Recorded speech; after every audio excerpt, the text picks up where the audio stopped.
కొన్ని రోజుల నుండి ఎక్కువ మంది పిల్లల్ని కనండి అని జనాభా పాట పాడుతున్నటువంటి ఆంధ్రప్రదేశ్ ముఖ్యమంత్రి వర్యులు చంద్రబాబు నాయుడు గారు ఈరోజు ఒక ఏమంటారు ప్రభుత్వం వైపు నుంచి ఒక పథకం లాంటిది ప్రకటించారు.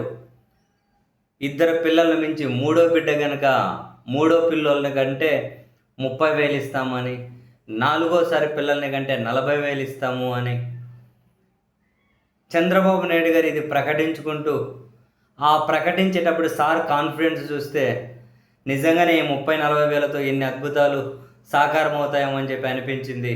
సరే, ఆ సెకండ్ నుంచి మనం ఆ ఫీల్ నుంచి పక్కకు సర్దుకుంటే 30,000-40,000 కనీసం అక్కడ డెలివరీ ఛార్జ్ ఆ డబ్బులు కూడా సరిపోవు. డాక్టర్ ఫీజులు కనుక మళ్ళీ దీనికి ఇంకో 40,000 అప్పులు చేయాలేమో.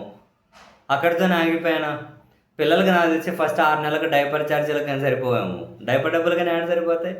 డైపర్లే మామూలు రేట్లు ఉన్నాయా? డైపర్ ఛార్జెస్ కానీ రాదు, ఆ డెలివరీ ఛార్జెస్ కూడా రావు. మూడో పిల్ల 4 పిల్లలు, అరే నీ పాజు పిల్లల్ని పుట్టిన తర్వాత కదా పక్కన పెట్టు.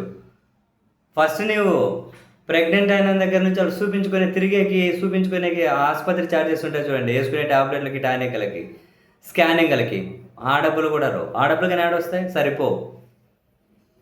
మరి 30,000 ఆశపడి మూడో బిడ్డ, 40,000 ఆశపడి నాలుగో బిడ్డను కనాలా? ఇప్పుడు ఉన్న వాళ్ళకే సరైన సదుపాయాలు కల్పించలేక స్కూళ్ళల్లో మౌలిక వసతులు కల్పన చేయాలి అని అంటే మేము చేయలేమని చెప్పి డైరెక్ట్గా విరాళాలు సేకరించుకునే ఒక వెబ్సైట్ ఓపెన్ చేస్తుంది ప్రభుత్వం. ప్రభుత్వ మెడికల్ కాలేజీలను ప్రైవేట్ పరం అనుకుంటూ పీపీపీలోకి తీసుకెళ్ళేకి అదొక ప్రయత్నం. ఇప్పుడు ప్రభుత్వ ఆర్టీసీ బస్సులుగా నడిపే పరిస్థితి లేదు అని చెప్పి దాంట్లో ప్రైవేట్ వాళ్ళకి ఇవ్వాల్సిందే అని తాజాగా ఏపీఎస్ఆర్టీసీ చైర్మన్ కూడా కామెంట్ చేశారు. ఏం క్వాలిటీ లైఫ్ ఇస్తున్నారు ఇప్పుడు ఉన్న వాళ్ళకి? ఏం క్వాలిటీ లైఫ్ ఇస్తున్నారు? ఏం లైఫ్ ఇస్తున్నారు? ఎవరి జీవన ప్రమాణాలు మెరుగుదల అయ్యాయి? 30,000తో ఏం చేస్తారు? 40,000తో ఏం చేస్తారు? ఇక్కడితో అయిపోయినా పిల్లలైన తర్వాత తల్లిదండ్రి వాళ్ళ మానసిక ప్రస్తుత పరిస్థితులు అందరూ తోడుండరు. అదొక మానసిక వేదన. వాళ్ళ లైఫ్ను కూడా ఖచ్చితంగా ఎంతో కొంత త్యాగం చేయక తప్పదు. ఒకటా ఇబ్బంది, రెండా ఇబ్బందులు, financial stress, work stress, mental stress. ఇక్కడ ప్రభుత్వం వైపు నుంచి రవ్వంత సహకారం అందించదు. మళ్ళీ నువ్వు డైపర్ల మీద ట్యాక్సులు వేస్తారు, మాతల మీద ట్యాక్సులు వేస్తారు, స్కానింగ్ల మీద ట్యాక్సులు వేస్తారు, మళ్ళీ ఆ రూపంలో కనుక వసూలు చేసుకుంటూ పెడతారు. మరెందుకు గౌరవ ముఖ్యమంత్రి గారు పదే ఈ పిల్లల పాట పడుతూ ఉన్నారు?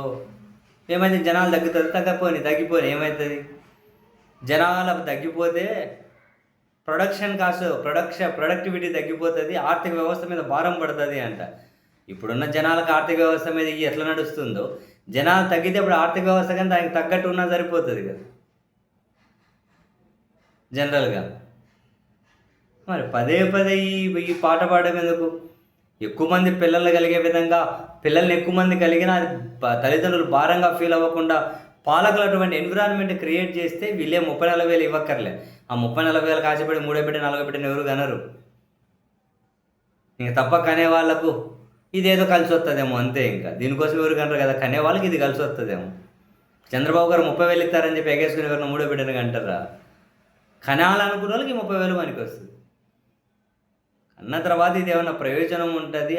ఏమంటారు, ఒక ఎన్విరాన్మెంట్ బాగుంది, ఏం పర్వాలేదు, పిల్లలకు సేఫ్టీ ఉంటుంది, పిల్లల్ని జాగ్రత్తగా చూసుకోగలుగుతాం, అది బర్డన్ కాదు, మనకి ఫినాన్షియల్ బర్డన్ కాదు, జీవన ప్రమాణాలు బ్రహ్మాండంగా ఉన్నాయి, సొసైటీ అద్భుతంగా ఉంది, జనాల మధ్య ద్వేషం లేదు, కులాల భావం లేదు, మతాల భావం లేదు, అంతా ప్రశాంతంగా ఉంది అనుకుంటే వాళ్ళే అంటారు. మరి ఎందుకు వీళ్ళు అంటే నోరు తెరిస్తే జనాభా పిల్లల్ని కానీ కొత్తగా ఈ పథకాలు అనేవి డైపర్కి కానీ సరిపోవు. ఆ పథకాలు దేనికి పనికి వస్తాయి?